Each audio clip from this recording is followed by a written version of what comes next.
Você está feliz de estar na casa do Pai? É bom estarmos aqui, ouvimos a sua palavra, já oramos, falamos com o Pai, agora vamos ouvir o que ele tem a falar para nós.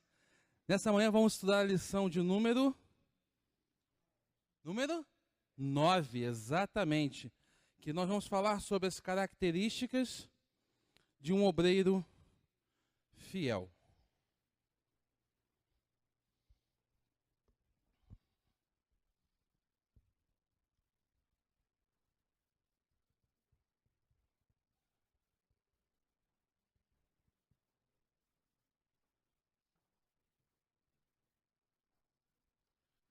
Fidelidade é uma virtude fundamental para um obreiro.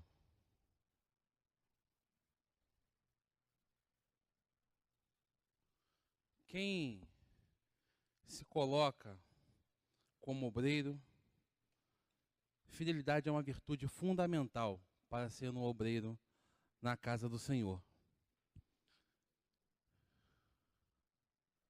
E a lição vai falar de características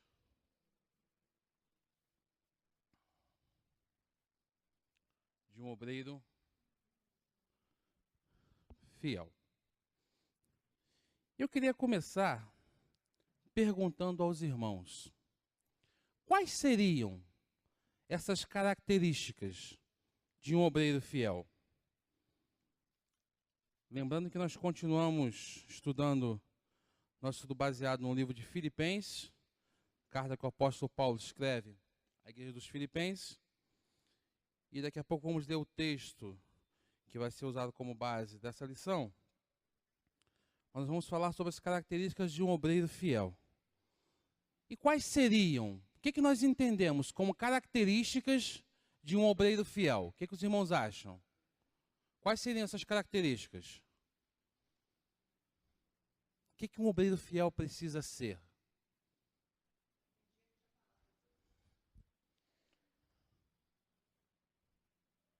Obediente. Boa. O que mais? Oi? Quem falou? Precisa ser dedicado. O que mais?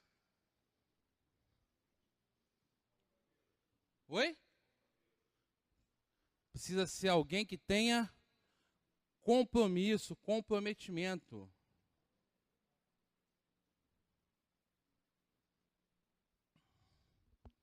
Mais alguma? Fidelidade. Está até aqui, ó. Tem que ter fidelidade. Sem fidelidade, não existe obreiro sem fidelidade. O que mais? Mais alguma coisa?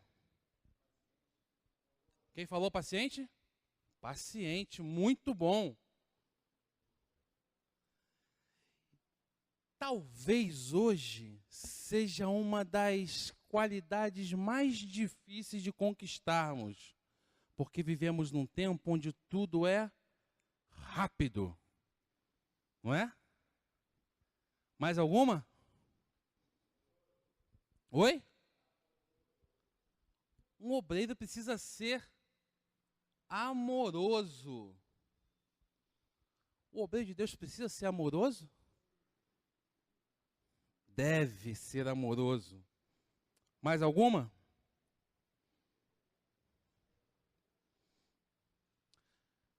Destacamos algumas, tá?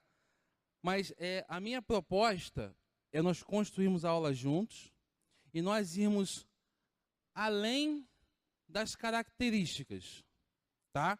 Os irmãos vão entender mais para frente o que eu quero dizer com isso. Lá na frente eu vou falar novamente que eu não quero me prender só nas características. O texto que nós vamos ler como base é Filipenses capítulo 2, a partir do versículo 19. Filipenses 2,19 é o texto básico para a nossa lição nessa manhã.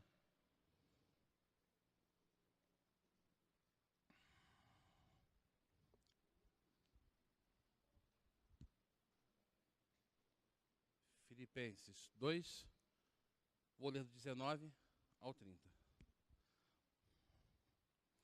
Os irmãos percebam que as características do obreiro fiel, eu não citei nenhuma.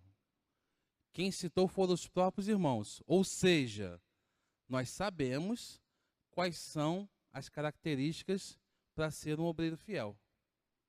E às vezes temos dificuldade de fluir essas características em nós. Por quê? A gente vai estar vendo um pouquinho disso hoje, como chegar nessas características. Amém? Filipenses 2, 19, a partir do 19, vai dizer assim. Paulo, escrevendo aos Filipenses: espero no Senhor Jesus enviar-lhes Timóteo brevemente. Dentro do contexto, vamos relembrar o contexto. Paulo está preso, e a igreja de Filipenses envia Epafrodito até Paulo, certo? Epafrodito relata algumas dificuldades que a igreja tem e os progressos da igreja. E Paulo, em resposta, envia essa carta de volta à igreja dos Filipenses. Espero no Senhor Jesus enviar-lhes Timóteo brevemente, para que eu também me sinta animado quando receber notícias de vocês. Não tenho ninguém que, como ele, tenha interesse sincero pelo bem-estar de vocês, pois todos buscam os seus próprios interesses, não os interesses de Jesus Cristo. Mas vocês sabem que Timóteo foi aprovado porque serviu comigo no trabalho do Evangelho, como um filho ao lado de seu pai. Portanto, é ele quem espero enviar, tão logo me certifique da minha situação, confiando no Senhor que em breve também poderei ir. Contudo, penso que será necessário enviar-lhes de volta Epafrodito, meu irmão, cooperador e companheiro de lutas, mensageiro que vocês enviaram para atender às minhas necessidades, pois ele tem saudades de todos vocês e está angustiado, porque ficaram sabendo que ele esteve doente. De fato, ficou doente e quase morreu, mas Deus teve misericórdia dele. E não somente dele, mas também de mim, para que eu não tivesse tristeza sobre tristeza. Por isso, logo o enviarei, para que quando o virem novamente, fiquem alegres e eu tenha menos tristeza. E peço que vocês o recebam no Senhor com grande alegria e honrem homens como este, porque ele quase morreu por amor à causa de Cristo, arriscando a vida para suprir a ajuda que vocês não podiam me dar. Até aqui. Paulo vai falar sobre Timóteo e Epafrodito. Envia esses dois novamente. E o mais interessante é que Paulo dá testemunho de que os dois são bons obreiros. Inclusive, Epafrodito ficou doente e quase morreu, mas por amor a Cristo, manteve-se no seu propósito, foi até Paulo e cumpriu o seu propósito. E a gente pode começar essa lição pensando na questão de ser um obreiro fiel.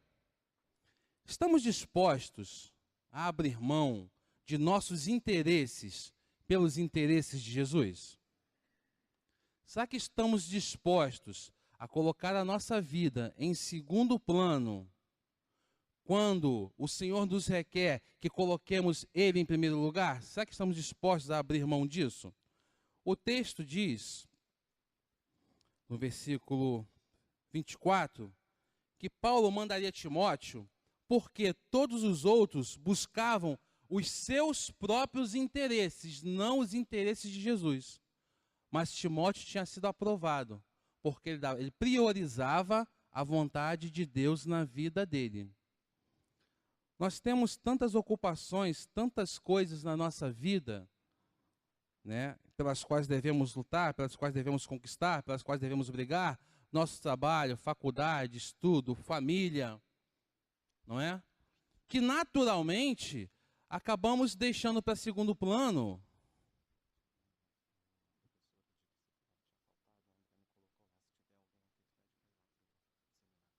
lá no Ceforte? Tá.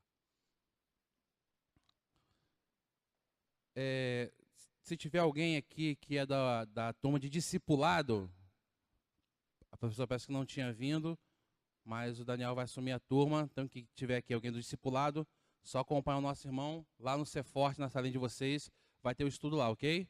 Se tiver alguém aqui que é da turma de discipulado, vai ter aula lá de vocês lá no Ceforte. Bacana? Tem alguém?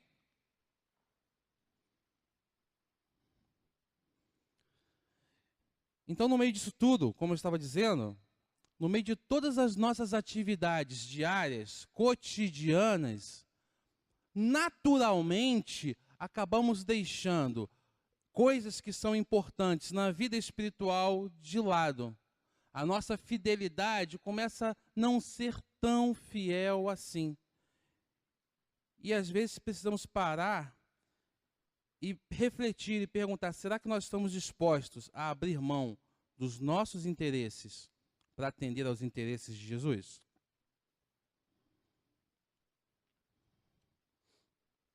A introdução da nossa revista diz assim: o apóstolo Paulo tem pressa em saber como se encontrava o estado atual da igreja de Filipos.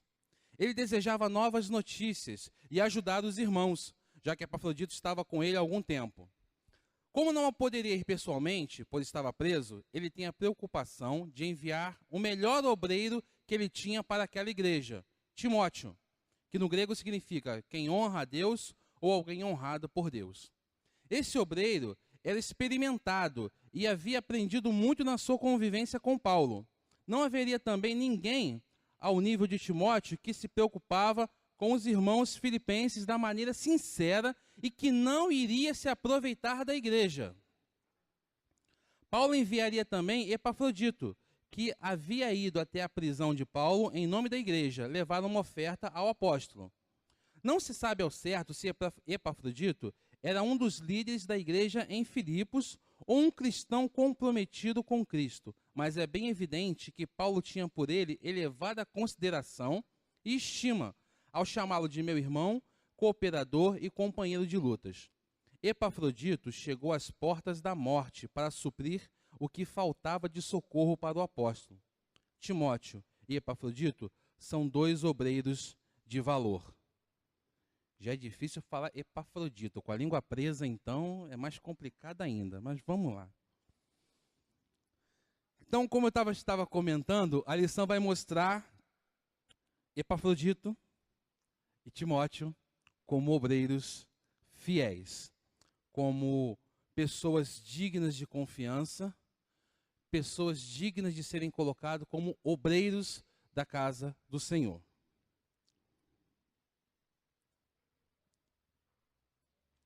Quem é o obreiro na casa do Senhor? São pessoas que, primeiro, que conseguem entender que ser obreiro não é um título. Tem igrejas que têm essa função de obreiro. Nós vamos ver que ser obreiro vai muito além de uma função. O autor da revista, ele vai trazer 3 características listadas nessa lição. Ele vai dizer que o obreiro é alguém que ama a igreja, nós já falamos aqui, já foi citado pelos irmãos. É alguém que não é negligente,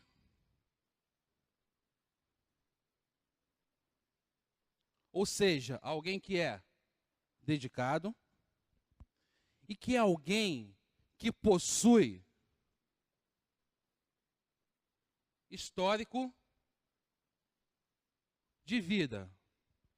E nós vamos dar uma olhadinha em cada um desses 3.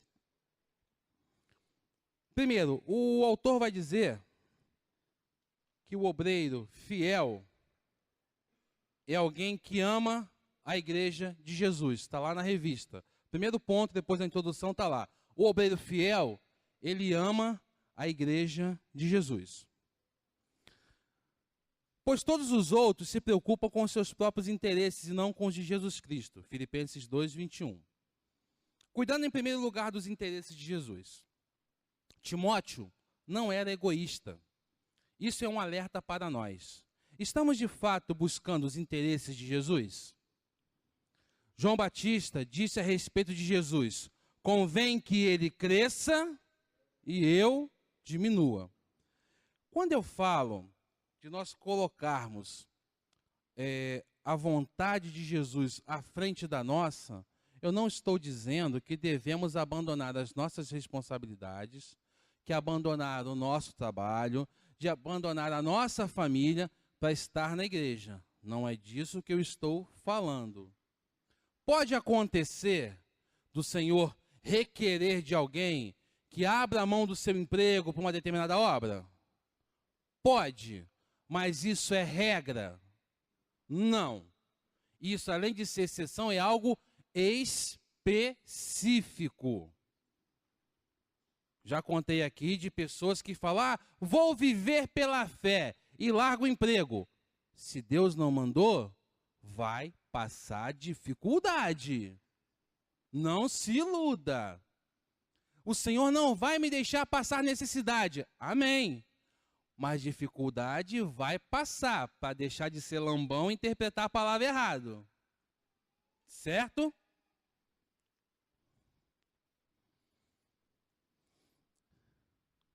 Então, em primeiro lugar, a gente vai buscar o interesse de Jesus. Quer fazer o quê? Que eu diminua e que ele cresça. Que ele cresça. Isso é colocar Jesus à frente. Deixar que Jesus seja o centro. Que ele seja a direção. Que ele conduza. Que tudo aquilo que venhamos a fazer seja para a glória dele. Amém? Segundo, além de cuidar, de colocar em primeiro lugar os interesses de Jesus, né, um obreiro fiel que ama a igreja, ele busca o bem-estar da igreja. O obreiro sabe que a igreja precisa ser cuidada. Tá? Esses textos estão na revista, eu não vou ler todos, vou pulando, para a gente poder ganhar tempo e conseguir ter todo o conteúdo. No ponto 2 da revista, terceiro parágrafo, diz assim: Calvino afirma que Paulo lhes promete a ida de Timóteo, para que, à espera, resistam mais corajosamente e não deem espaço aos impostores.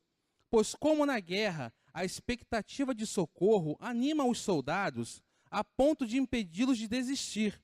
Assim também, essa consideração era oportuna para encorajar profundamente os filipenses. Calvino conclui afirmando: e se a mera expectativa já exerceria tanta influência, sua presença teria um efeito ainda mais poderoso. O que ele quer dizer aqui? O que eu entendo nisso aqui? Quando a igreja encaminha mensageiro a Paulo, ela tinha suas dificuldades e aguardava o retorno de Paulo. E Paulo sabia que era importante ter um obreiro que amasse a igreja, que cuidasse da igreja. E o obreiro precisa entender aqui que a igreja precisa ser cuidada. E eu quero escrever isso aqui no quadro, porque lá na frente, eu quero relembrar os irmãos disso. O obreiro sabe que a igreja precisa ser cuidada. Quem é que cuida da igreja? Quem cuida da igreja realmente? É o Espírito Santo que cuida da igreja. Mas ele se manifesta para cuidar da igreja ou ele usa alguém para cuidar da igreja? Usa alguém. Quem é esse alguém que ele usa? Dentro do contexto da lição, ele usa o obreiro. Bacana até aí?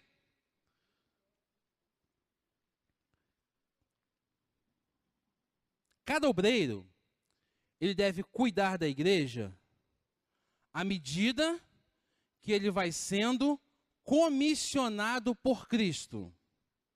Cada obreiro deve cuidar da igreja à medida que vai sendo comissionado por Cristo. O que eu quero dizer com isso? Nesse momento, eu, professor de escola, cada professor de escola dominical, É um obreiro? Sim. Se é um obreiro, ele precisa saber que a igreja precisa ser cuidada, faltou aqui. E precisa saber que ele é um instrumento usado por Deus para cuidar da igreja. Qual é a porção da igreja, qual é o comissionamento que Deus deu ao professor, que Deus me deu como professor para cuidar da igreja? Qual é a minha porção de cuidar da igreja? Hã? Não é? Esse é o meu, Deus me comissionou nesse contexto. E eu preciso ter consciência de que aqui eu preciso cuidar da igreja. Cada professor precisa cuidar da igreja. Tem momentos que os irmãos saem do banco e vão estar à frente. Não é isso? Nos ministérios, dando aula para as crianças, nas reuniões de oração. Deus comissionou cada um dentro do seu ministério e naquele momento você é um obreiro. E naquele momento em que você está naquela situação, você precisa entender que você está cuidando da igreja. Ah, sim, igreja, mas eu não, em momento nenhum, eu estou à frente da igreja. Mas tem um momento que lá na sua casa, você dobra o seu joelho e você coloca a sua vontade de lado e coloca: Pai, abençoa a minha igreja. Não tem? Nesse momento, você está sendo um obreiro que cuida da sua igreja. Porque obreiro, nesse contexto que eu estou querendo trazer, ele é só quem está à frente? Todos nós fomos chamados para ser obreiros, porque todos nós estamos envolvidos em uma obra. Semana passada falamos sobre desenvolver a salvação. E nós focamos muito na questão da santidade. Desenvolvemos a salvação à medida que nos santificamos. Mas também comentamos, e não foi nem os irmãos que comentaram, que o desenvolver da salvação também é o quê? Frutificar, trazer outros a conhecer a Cristo. Quem é que pode trazer outros a conhecer a Cristo? É só o pastor? Somos todos nós. Então, irmãos, todos nós somos chamados para uma obra. Todos nós somos obreiros nessa obra do Senhor. E dentro daquilo que fomos comissionados, dentro daquilo que Ele coloca nas nossas mãos, precisamos entender que naquele momento a igreja precisa ser cuidada. E quem é que vai cuidar da igreja? Nós. E quando nós não temos essa consciência, quando nós não temos esse entendimento, ao invés de cuidar da igreja, nós ferimos a igreja, magoamos a igreja. Porque a igreja são essas paredes? Somos nós. Entendam que em algum momento, isso é natural, vai acontecer, né? Um dos textos que eu vou colocar para vocês lá no Facebook, para vocês verem, diz assim: por melhor que seja uma pessoa, por mais bondosa que seja uma pessoa, em algum momento ela vai te ferir. Pode acontecer isso, vai acontecer. E você precisa perdoar essa pessoa. Isso é uma situação. O que não pode acontecer é ser uma pessoa que só sabe ferir, que só sabe castigar, que só sabe magoar. Porque como obreiro, precisamos cuidar da igreja. E cuidar da igreja é cuidar uns dos outros. Como eu falei semana passada, somos uma comunidade de fé. Precisamos entender isso, estamos dentro de um mesmo contexto.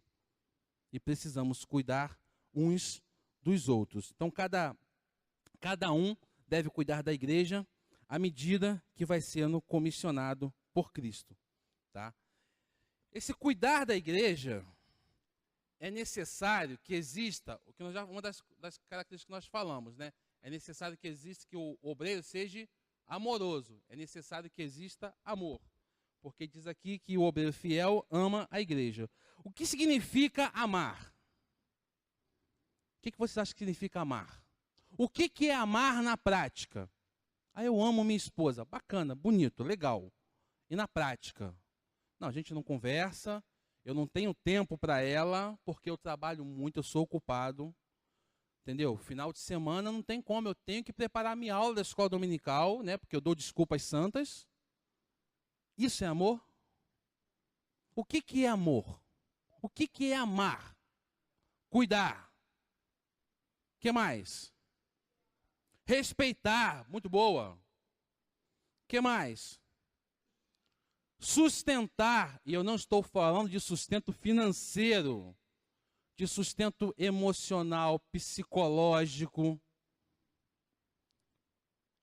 Zelar, amar, é buscar o melhor. Então, o que que o obreiro deve fazer pela igreja?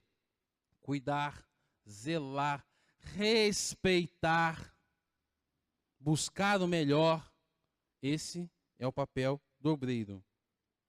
A visão de Cristo estava sobre as pessoas. Cristo não se preocupava com instituição. Cristo não se preocupava com a sinagoga. Cristo não se preocupava com o templo. O foco de Cristo eram as pessoas. Eram as pessoas. E nós precisamos entender que esse deve ser o nosso foco. As pessoas. E nesse aspecto, me perdoe, não é uma crítica, eu acho que quem mais sofre para entender isso são os diáconos. Tem diáconos e diaconisas aqui? Não tem não, gente? Ah, reunião da junta. Eles são os que mais sofrem com isso. Sabe por quê? Esqueci a reunião da junta, obrigado, irmão. Porque o tempo todo eles têm uma função, que é cuidar das coisas do templo, que é cuidar do templo em si. Então eles talvez nesse aspecto sejam os mais prejudicados. Porque a função deles é se preocupar com o templo. Então pode ser que em algum momento eles esqueçam que o foco são as pessoas. E aí nós precisamos também, como obreiros que somos, como pessoas que entendem que o foco são as pessoas, em determinados momentos, eles vão nos magoar? Sim ou não? E o que nós fazemos? Perdoamos. Não é? Exercitar isso, esse perdão, é o grande segredo do evangelho, do cristianismo, entender que o foco de Cristo era as pessoas. E como eu falei semana passada, não importa se o meu irmão do lado não faz, não me importa se o outro não faz, eu vou fazer, tá? Eu preciso ter Cristo como exemplo e ter o mesmo foco e a mesma prioridade. São as pessoas, são os irmãos, são aqueles que me rodeiam. Amém? Isso não quer dizer que eu vou desprezar o templo. Certo?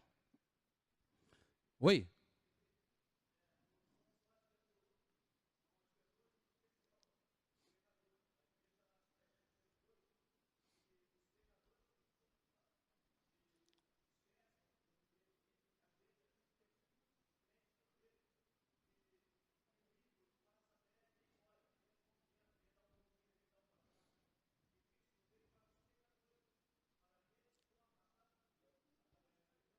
Bacana, bacana.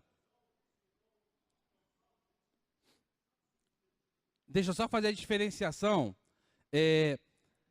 Pecadores, todos somos. Todos somos. Eu entendi a colocação do irmão. Deixa eu só fazer uma diferenciação. Não, só para diferenciar.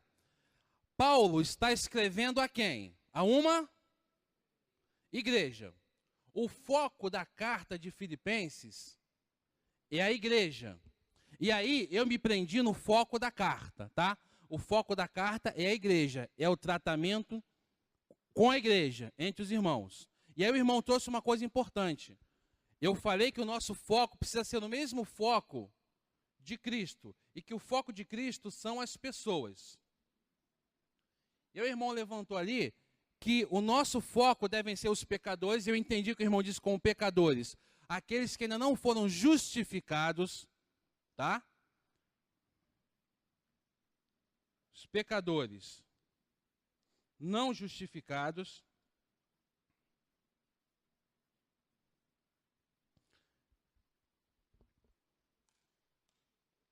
esses pecadores não justificados estavam como prioridade para Jesus? Sim. Devem ser prioridade para a igreja? Sim. Mas não são a única prioridade. Jesus, quando olhava pessoas, olhava na totalidade, tanto os não justificados, como os pecadores justificados. Precisamos ter cuidado dos dois. O que me vem à mente dentro dessa carta é uma preocupação de quê? Como é que eu posso cuidar dos pecadores não justificados se eu não consigo cuidar, se eu não consigo ter carinho com os da própria casa? Só para o irmão entender, eu entendi perfeitamente, está correto, corretíssimo. A igreja tem que ter esse foco. A razão da igreja existir é essa. Se não fosse isso, nenhum de nós estaríamos aqui, certo? Mas o foco da lição vai trazer um olhar para dentro da igreja. Por quê, irmãos? E eu acho isso de uma importância tremenda, nós pararmos e olharmos para dentro da igreja. Às vezes, nós temos tantas mazelas e não percebemos coisas que quem está lá fora percebe e vê. E diz, eu ser crente igual aquela turma, melhor onde eu estou. Entendeu, irmão? Está corretíssimo a colocação do irmão. Mas assim, o foco que a gente está trazendo hoje é um olhar para dentro. Não é um olhar egoísta de quem olha para dentro da igreja simplesmente para engordar a igreja, simplesmente para ficar confortável no seu sofá. Não é esse o propósito. O obreiro fiel não é aquele que vem, não, eu trato todo mundo bem e vou ficar confortavelmente em meu sofá. Não, não é isso. Somos chamados à fidelidade para sairmos. Então, esse olhar para dentro é para restaurarmos aonde é necessário, para que possamos, sim, de uma forma eficaz, olhar para fora e fazer a diferença. Porque uma igreja precisa ser relevante no lugar onde ela está plantada. Uma igreja precisa ser importante para a sociedade no qual ela está inserida. E já falei isso aqui, uma das marcas de uma igreja relevante é uma igreja que possui unidade. Precisamos entender que somos uma comunidade de fé, não somos vários grupinhos. É claro que existem os grupos de afinidade. Tem irmãos, até porque, irmãos, somos uma igreja grande. Quanto maior a igreja, mais grupos de afinidades teremos. Não existe pecado nenhum nisso. Tem irmãos que me são mais próximos. Estudam comigo no seminário. Tenho mais contato. Tem irmãos que têm uma amizade de longos anos, né, Nasa? De longos anos. Tem irmãos que a gente conheceu há algum tempo, a gente não tem tanta afinidade. Não sei onde os irmãos... Isso é natural. Isso é natural. É diferente, não estou falando disso. Né? Mas nós precisamos entender do quê? Nos importarmos uns com os outros. Entendeu? Eu não conheço, de repente, o irmãozinho que está sentado lá atrás. Mas eu soube que ele está com uma dificuldade, está passando uma luta. Eu vou sentir a dor dele, eu vou orar por ele, eu vou me colocar, eu vou tirar a minha necessidade do foco e vou colocar a necessidade desse irmão no meu foco. Isso é o que nós falamos aqui, é colocar os interesses de Jesus em primeiro lugar. Nós estamos muito preocupados em interceder por nós mesmos.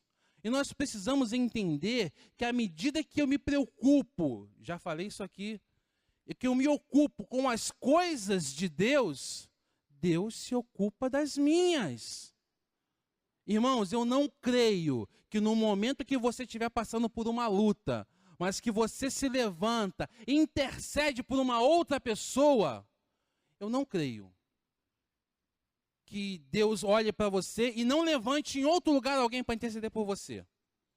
Irmãos, eu tenho esse sentimento de que a partir do que você dobra o teu joelho e intercede por alguém, Deus toca em alguém para interceder por você. Porque nós somos uma comunidade de fé. E isso edifica a igreja. Isso edifica a igreja. Quando nós viemos para cá, para a Central de Petrópolis, logicamente não conhecíamos praticamente ninguém. E Deus colocou no coração da Ana uma pessoa para que ela orasse por essa pessoa. Nós não tínhamos muita amizade. Nem eu sabia disso. E um certo dia eu falei, Ana, eu sinto um carinho tão grande de fulano por nós, e eu sinto assim, uma empatia muito grande por ele. Aí ela falou assim, isso é fruto do mover de Deus e da nossa oração. Eu, como assim? Deus me moveu a orar por essa pessoa. Essa pessoa nem sabe disso, até hoje não sabe disso. Mas o Espírito Santo vai fazendo esse mover e vai nos aproximando. Hoje somos amigos. Tudo nasceu de que forma? Intercessão, oração. Por que motivo será que Deus foi lá e incomodou a minha esposa para orar por aquela pessoa? Não sei, irmãos, de repente estava passando por uma necessidade. É Deus quem faz a obra, somos apenas obreiros. E um bom obreiro, ele é obediente. E ele faz isso com amor, ele ama, certo? Então, dentro do que nós vamos falar hoje, a gente está focando o convívio em comunidade. Entendeu, querido? Entendeu, igreja?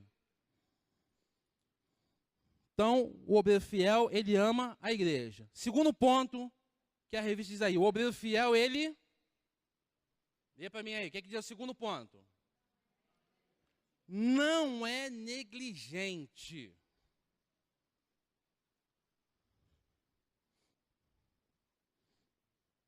O obreiro não é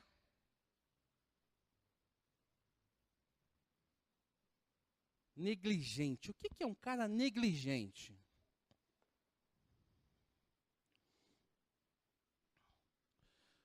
Todos os outros se preocupavam com os seus próprios interesses, não com os de Cristo. Filipenses 2:21. Calvino, só fazer um comentário, né? Nós não somos calvinistas, né? Nós não temos essa linha de doutrina. Mas a revista, em determinados pontos, vai falar de citar textos de Calvino. Não é pelo fato de não sermos calvinistas que não podemos ler um texto de Calvino e ver nesse texto uma verdade bíblica. Deu para entender? Então, quando a gente fala que Calvino e tal, não tem nada contrário à nossa doutrina não, tá, queridos? Calvino segue essa linha de entendimento afirmando o seguinte: não devemos interpretar isto, ou seja, a negligência, como se eles se dedicassem exclusivamente aos interesses pessoais e não dispensassem nenhum cuidado pela igreja, mas sim que eles, dominados por seus interesses individuais, em certa medida, eram negligentes à promoção do bem comum da igreja. Deu para entender? O que ele está dizendo? Quando nós olhamos para o texto, dizer que eram negligentes, não é que sim, que eles abandonavam completamente a igreja, só faziam aquilo que estava no propósito deles, no desejo deles, só realizavam os sonhos deles. Não é isso. Não é isso que ele está dizendo. Mas é que eles estavam tão dominados pelas suas necessidades, tá, que em certa medida, no que diz respeito a promover o bem de todos, eles relaxavam, como eu disse. Eu tenho tanta necessidade, eu estou passando tanto problema, como é que eu vou orar por fulano? Primeiro eu vou orar por mim. E é fácil a gente identificar isso nas nossas orações.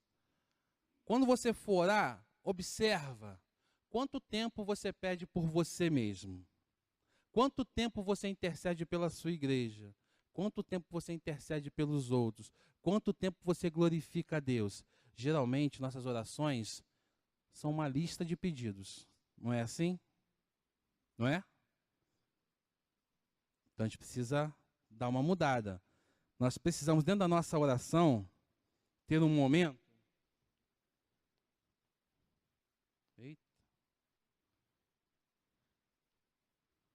de adoração. Senhor, eu te louvo pelo que Tu és. Eu te agradeço pelo que o Senhor é na minha vida, pelo que o Senhor é na igreja, e adorar o Senhor. Temos tido esse momento na nossa oração? Às vezes não. Nossa oração deve ter um momento de intercessão. Intercessão por quem? Interceder por quem? Por quem que eu devo interceder na minha oração? Por quem nós devemos interceder nas nossas orações? Pela igreja. Que mais?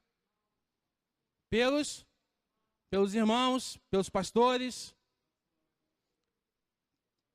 pelas nações, pela Dilma. Também. Pelos políticos, pelo sistema de governo, por aqueles que não conhecem. Irmãos, o que não faltam são motivos para intercedermos. É o que não falta. E muitas vezes não o fazemos. Ou na grande maioria das nossas orações, não o fazemos. Estou falando alguma bobagem, alguma coisa do outro mundo? Sou normal igual os irmãos? Né? O que mais? Adoração, intercessão. O que mais que a gente pode colocar aqui na nossa oração? Adoração, intercessão. Um momento, por que não dizer,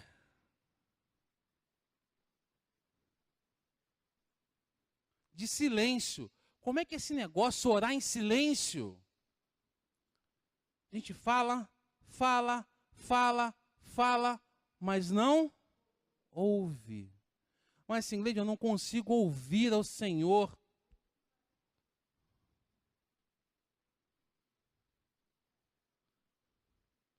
Contemple a presença dele junto de você.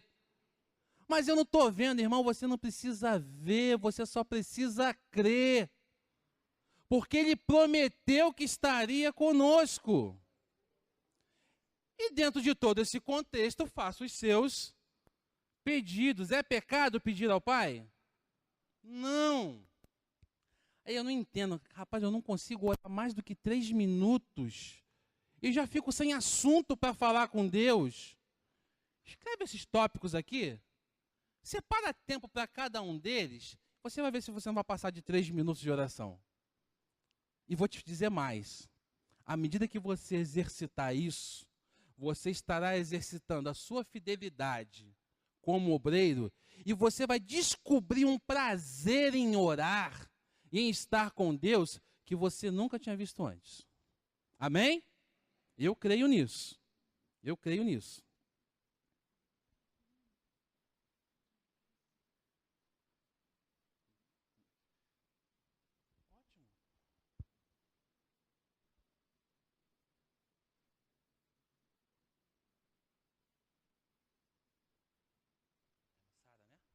A irmã Sara lembrou bem aqui. Agradecimento. Gente, é um absurdo, mas a gente faz isso. Dia difícil, livramento, Deus sustenta, abençoa, chega à noite, deita na cama e, bum, nenhum, papai, obrigado. Obrigado. Coloque isso na tua oração e você vai ver que a coisa vai fluir de uma outra maneira. Negligente não é somente aquele que não faz. A negligente é aquele que não faz nada. Não, não é. Mas também é aquele que faz de qualquer jeito. Esse é negligente. Qual é a maneira certa de fazermos para Deus? Uma palavrinha que eu já falei aqui algumas vezes. E uma palavrinha só. Excelência.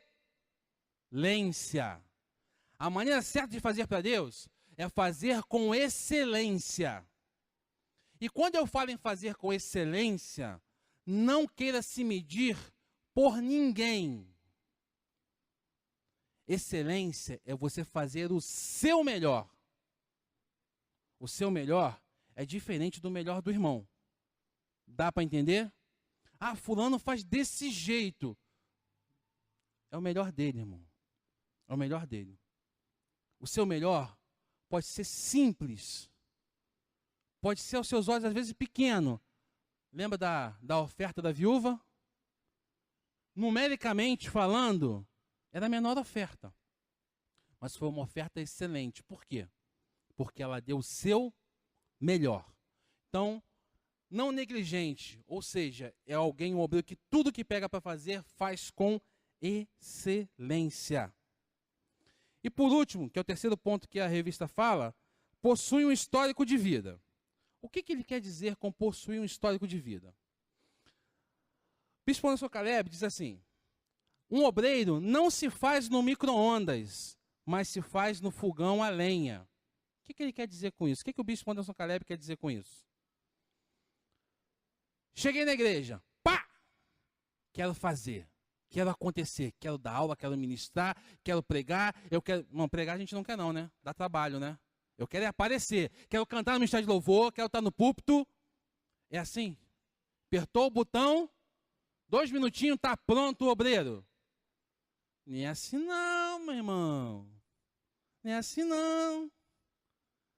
Para fazer a farinha, né, tu tem que abrir o buraco, plantar semente, nem sei como é que planta o aipim lá, se é semente, o que é. Mas tem que abrir o buraco para plantar.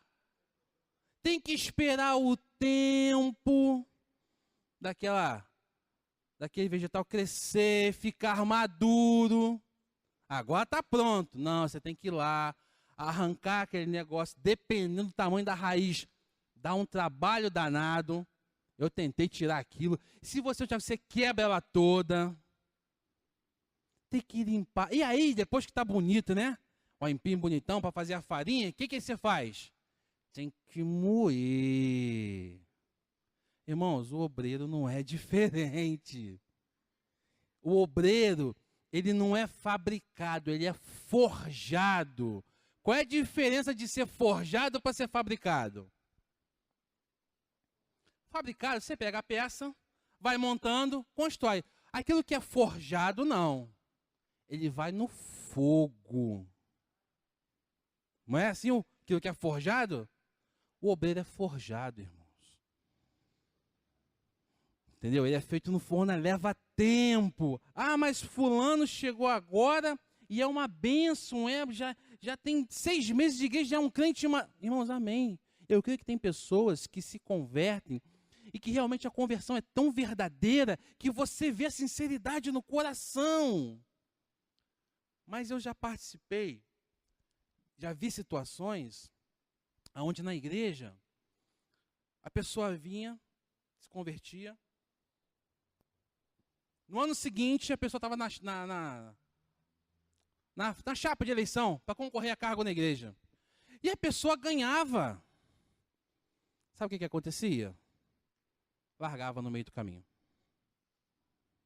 Largava no meio do caminho. Ah, porque a pessoa é incompetente? Não! Porque nós matamos aquele obreiro. Ele não estava pronto.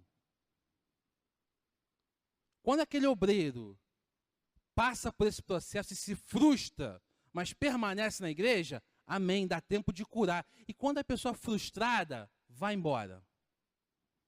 Porque você assume um cargo e não cumprir até o final, traz frustração. Traz. E às vezes a pessoa não cumpre, não é porque ela não quer. Irmãos, eu cheguei aqui na igreja em 2011. Eu confesso para os irmãos que eu ficava perdido. Porque os irmãos tinham um ritmo, eu tinha outro. Os irmãos já vinham na velocidade, na carreira. E eu estava chegando agora. Meu medo era que eu pulasse no vagão, errasse e caísse. Às vezes, eu já estava aqui dando aula. Ah, existe uma diferença? Existe. Eu sou cristão há 30 anos, dou aula, já venho de uma história, mas eu que já tinha essa história, para entrar no ritmo dos irmãos, levou um tempo. Teve dias que eu me frustrei, que eu cheguei em casa e falei, Ana, a aula hoje não foi boa, eu não gostei, não foi legal. Aí Deus sempre levantava alguém, olha, foi abençoado essa manhã na sua aula. E Deus ia ajeitando. Irmãos, todos nós somos chamados para essa obra. Mas todos nós precisamos nos deixar ser forjados. Os problemas que passamos, as dificuldades que passamos, as lutas que passamos, Deus está no controle e servem para nos forjar, para nos preparar e nos capacitar para essa obra. Warren Wiersbe afirmou que Paulo não colocou Timóteo em sua equipe no mesmo dia que o rapaz se converteu. O apóstolo era sábio demais para cometer um erro desses. Ele o deixou como membro da igreja de Derbe Listra, uma congregação onde Timóteo cresceu nas coisas espirituais e aprendeu como servir ao Senhor. Quando Paulo voltou à região alguns anos depois, descobriu com grande alegria que dava um bom testemunho de Timóteo, os irmãos de Listra e Icônio. Anos depois, Paulo escreveu a Timóteo sobre a importância de permitir que os novos convertidos cresçam antes de colocá-los em cargos de maior responsabilidade no ministério. Bispo Paul Lockman afirma: precisamos pôr à prova os obreiros e as obreiras, candidatos ao ministério da palavra, e a qualquer outro ministro, e se aprovado, os credenciamos. Precisamos estar dispostos, como obreiros, a passar por todo esse processo. Irmãos, não queira queimar etapas. Não queime etapas. Fique onde Deus te colocou. Ele está te forjando. E faça o teu melhor enquanto está sendo preparado. Aonde você está, Deus está te vendo. A nossa igreja aqui não tem. Mas tem igrejas que tem colunas no meio do templo, não tem? Irmão, você pode estar sentado atrás da coluna. Se Deus tiver um propósito na tua vida, Ele vai fazer o pastor te enxergar atrás da coluna. Está dando para entender? Você não precisa querer aparecer. O que você precisa é fazer o que Deus colocou na tua mão com excelência, porque você foi chamado para ser obreiro e obreiro fiel, obreiro aprovado. Faça o seu melhor enquanto você está sendo preparado. O que às vezes acontece, como eu falei aqui semana passada, nós estávamos num trabalho, e aí perguntei para os irmãos, né? Para quem estava no trabalho conosco. Vem trabalhar com a gente, vem fazer parte do nosso grupo. Tem espaço para você trabalhar. Lembra que eu falei isso aqui semana passada? Lembra? Você quer trabalhar onde? Eu quero ajudar sim. E você? Eu quero ajudar sim. E você? Eu quero o teu lugar. O cara botou o dedo na minha cara e falou: eu quero o teu lugar. Falei: glória a Deus, irmão, vem para cá. Mas tem que pagar o preço, tá bom? Hã? Pô. Ou tu acha que é assim? Tem que pagar um preço. Porque, irmãos, o obreiro é alguém que está disposto a pagar um preço. Existem 3 situações na igreja quando falamos de obreiro. A primeira é: Deus não te chamou para fazer aquilo e você quer fazer aquilo. Né? Como o irmão disse, eu quero o teu lugar. Acontece isso. Deus não mandou você fazer aquilo, mas você quer fazer aquilo. Acontece? Sim ou não? Essa pessoa que se coloca no lugar que Deus não determinou para ela, vai pagar o preço? Vai pagar um preço. Existe o outro lado. Aquele que Deus chamou para fazer aquilo e ele não vai. Vai pagar o preço? Vai pagar o preço. E tem a terceira pessoa, que foi chamada para aquilo, aceita o chamado e faz. Vai pagar o preço? Vai pagar o preço também. Qual é a vantagem, então? A vantagem é que você paga preço de obediência. A vantagem é que você está dentro do propósito, da visão de Deus. A vantagem é que você está se qualificando. Irmãos, seja onde for que Deus se colocar, faça com excelência.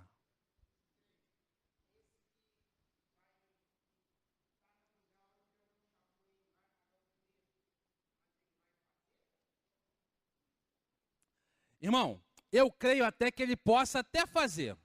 Por quê? Porque Deus ama a sua igreja. Deus ama a sua igreja.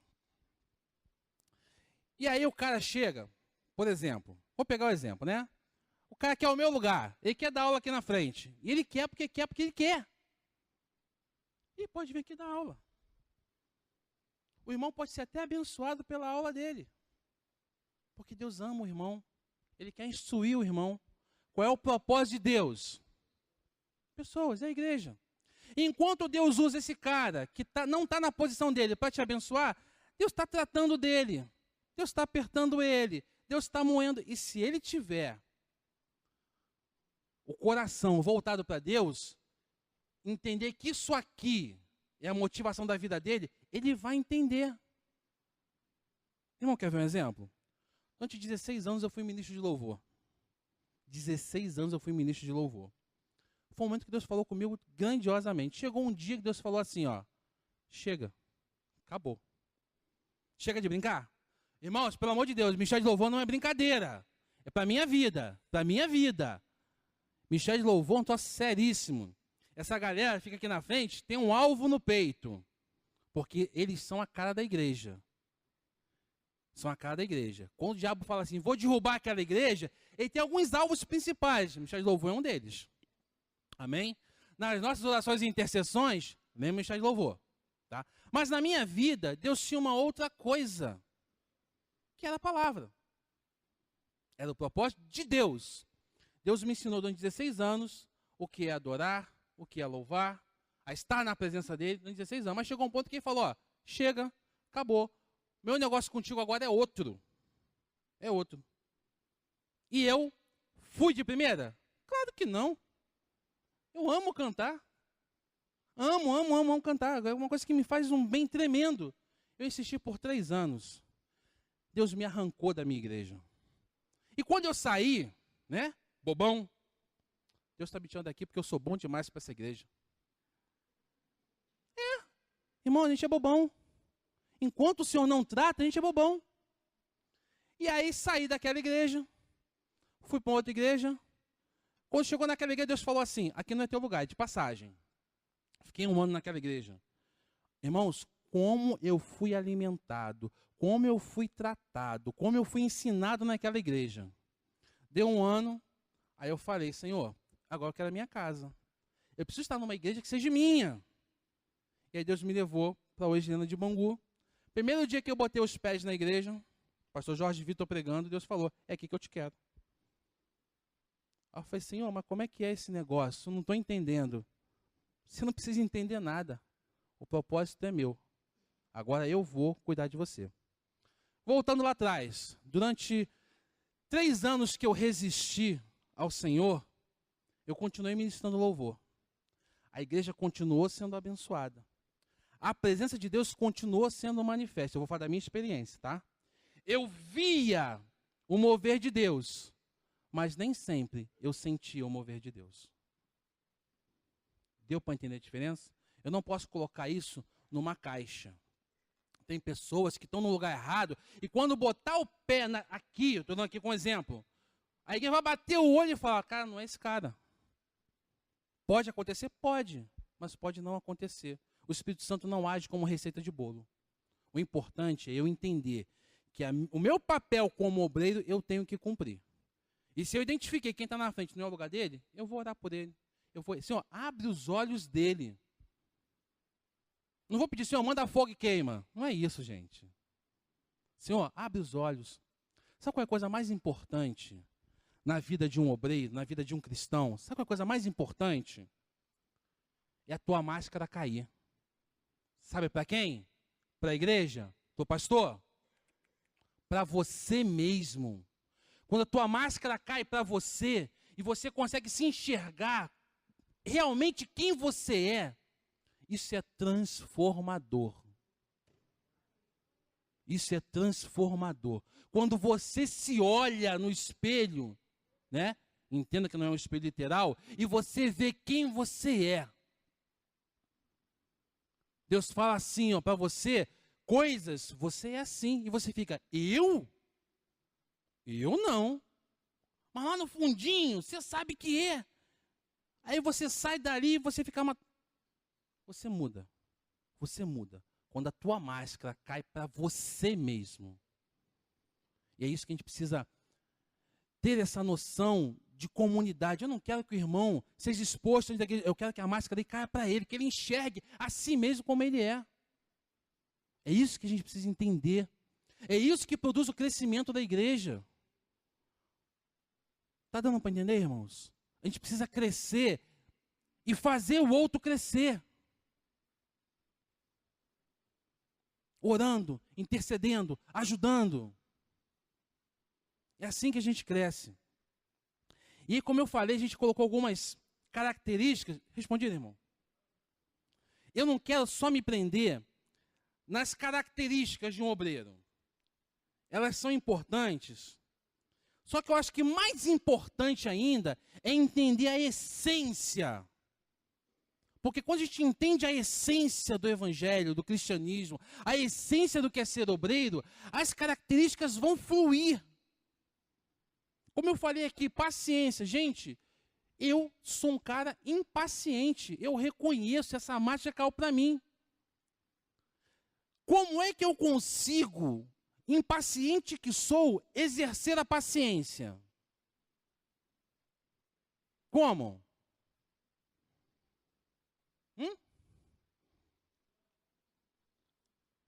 O fruto do Espírito é amor, paz, benignidade e paciência. Eu consigo exercer quando o Espírito Santo de Deus age dentro de mim. Eu passo a fazer coisas que quem me conhecia fica, tu mudou, hein, cara? Já falei isso aqui para os irmãos. Tem algum tempo que eu não falo, né? O meu pavio, ele é curto. Já falei isso, o meu pavio é curto. Qual é a diferença? É que assim, o Espírito Santo vem e insere esse pavio de tal forma que ele custa acender. Eu tenho que reconhecer isso, irmão. As minhas falhas, a minha máscara cair para mim e buscar permitir que o Espírito Santo faça essa obra em mim. A aprovação como obreiro não está no que você faz. Como é que é esse negócio?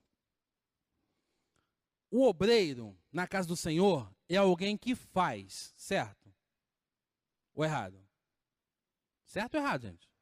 É alguém que faz. Só que a aprovação como obreiro não está no que você faz. Como é que é isso? Está no que você é. O que você faz deve ser consequência do que você é. Eu posso estar aqui na frente, ter conhecimento didático, teológico, escatológico, psicológico, sei lá o que mais lógico, colocar uma aula didaticamente correta, ensinar a verdade, porque a palavra é a verdade. Se eu ensinar somente a palavra, eu já estou ensinando a verdade. Ela é a verdade. Mas eu posso não estar sendo aprovado naquilo que eu faço. Por quê? Porque não faço com amor, porque não faço com dedicação, porque não faço com excelência, porque sou negligente. Essa lição aqui, acho que eu já conheço, já dei essa lição 3 vezes. Não precisa preparar não. Amanhã lá a gente pega, lê o texto e manda ver. E pode até ser que pela habilidade humana a coisa aconteça. O que você faz, a nível de aprovação, é consequência daquilo que você é. O seu amor por Deus, pela obra, consequentemente pela igreja e pelos irmãos, vai te mover a fazer cada vez melhor. Vai te mover a fazer com excelência. Vai te mover a ter paciência. Vai te mover a ter compaixão. Vai te mover a ser aprovado, a andar em fidelidade.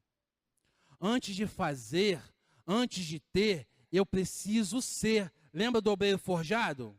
É isso. É isso.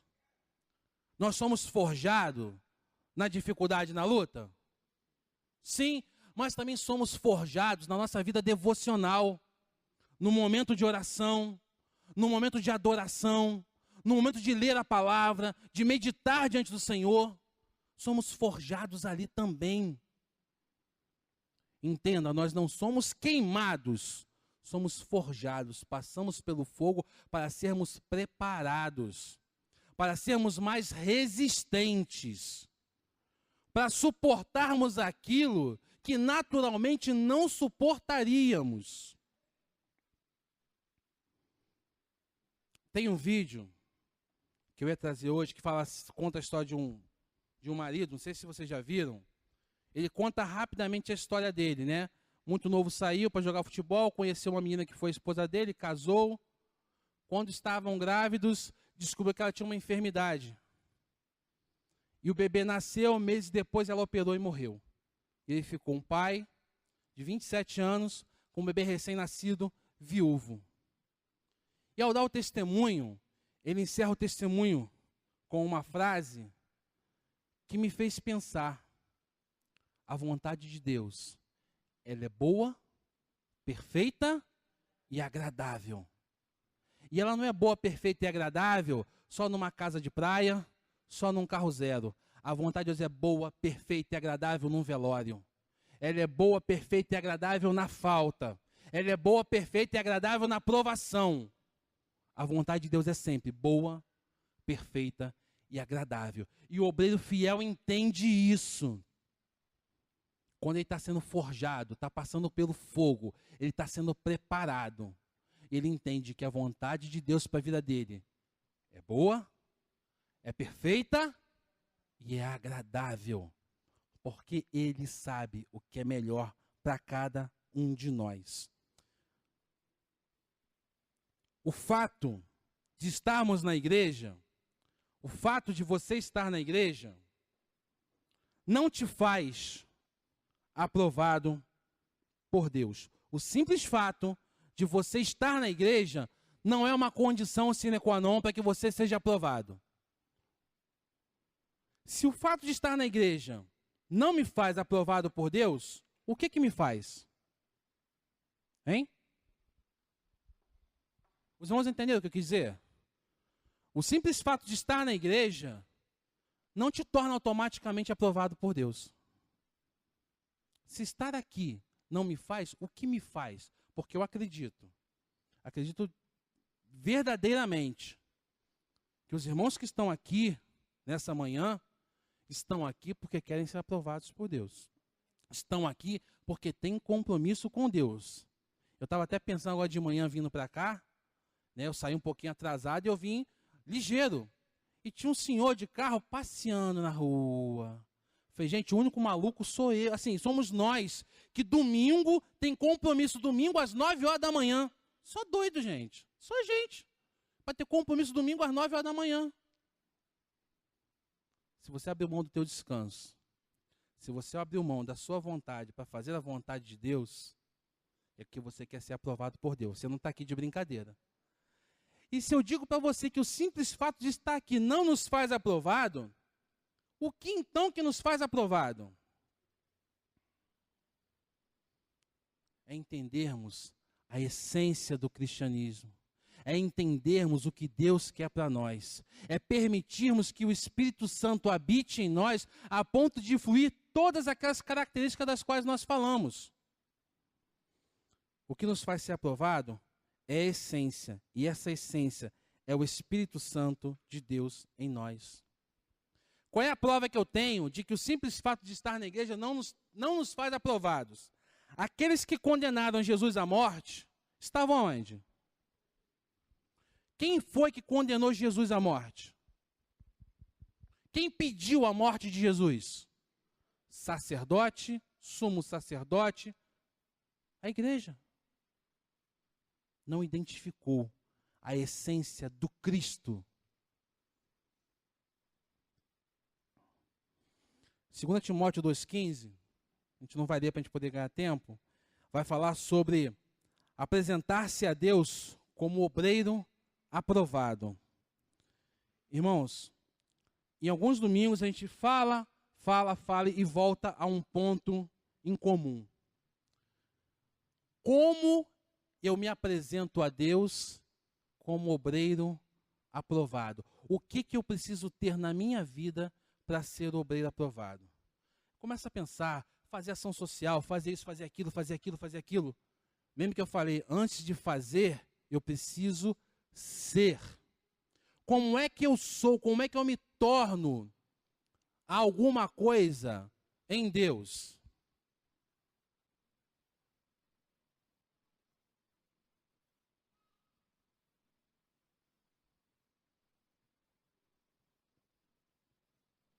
Vida devocional. Irmãos, não existe obreiro aprovado sem vida devocional. Não existe obreiro aprovado sem oração. Não existe obreiro aprovado sem leitura da palavra. Não existe obreiro aprovado sem investir tempo com Deus. Só esse ano já foi isso aqui umas 4 ou 5 vezes, não foi? Tudo que a gente vai colocar vai apontar para isso, irmãos. Precisamos separar tempo para nos preparar, para sermos forjados pela palavra, pela oração. O obreiro aprovado é crente maduro. O crente maduro, ele evita contendas, ele não se deixa aborrecer por qualquer coisinha. A irmã sentou no meu lugar. Eu vou embora para casa, não fico no culto. Ou então, confesso que aqui eu nunca percebi isso não, né? Não, minto, já percebi sim. E, irmão, você sabe que eu falo. E é fulano que vai pregar? Ninguém merece.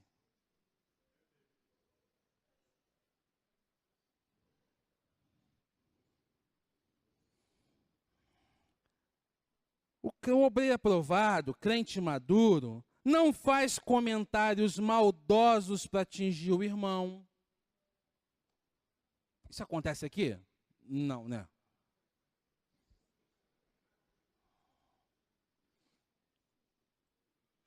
Tá sumido, tá viva ainda, irmã? Veio pro culto hoje? É crente ainda?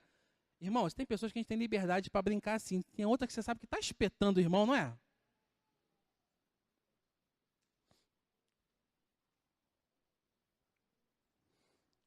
É manso no trato com os irmãos. Amável com todos.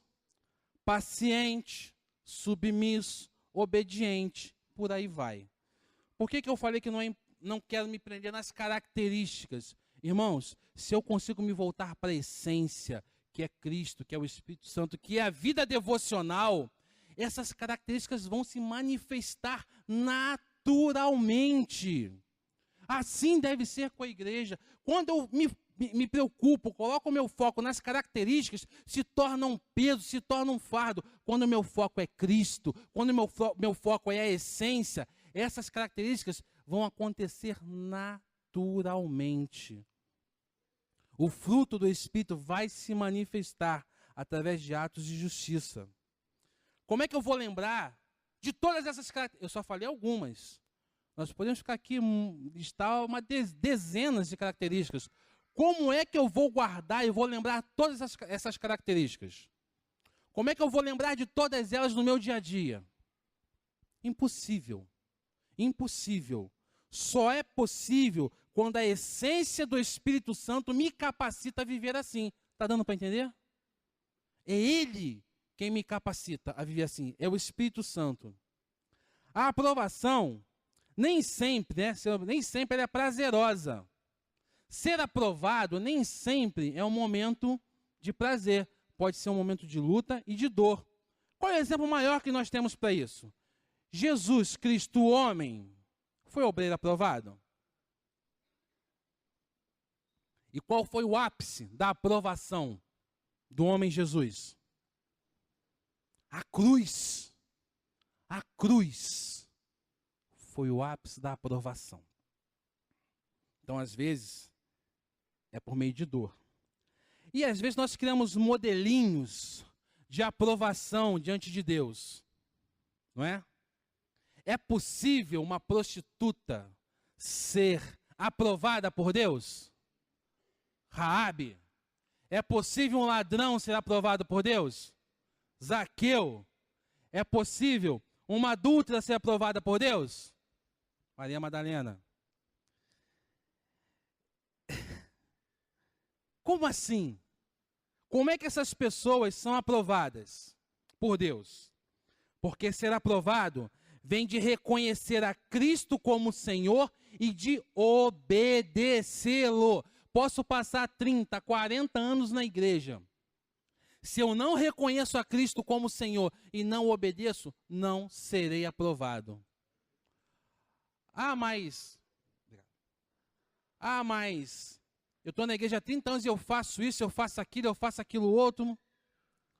Quantas vezes você tomou decisões sozinho?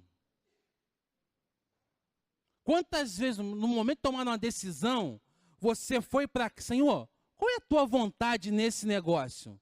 Se você faz sozinho, você não está sendo obediente, você não está sendo aprovado.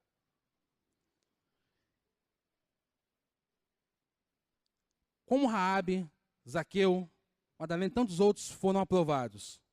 Porque a partir do momento que conhecem a Cristo, passam a ter vida com Deus. Um obreiro fiel, ele é uma pessoa convertida. O que é uma pessoa convertida? É alguém que tem uma mudança de vida. Se o Espírito Santo não mudar a sua vida, nada acontece.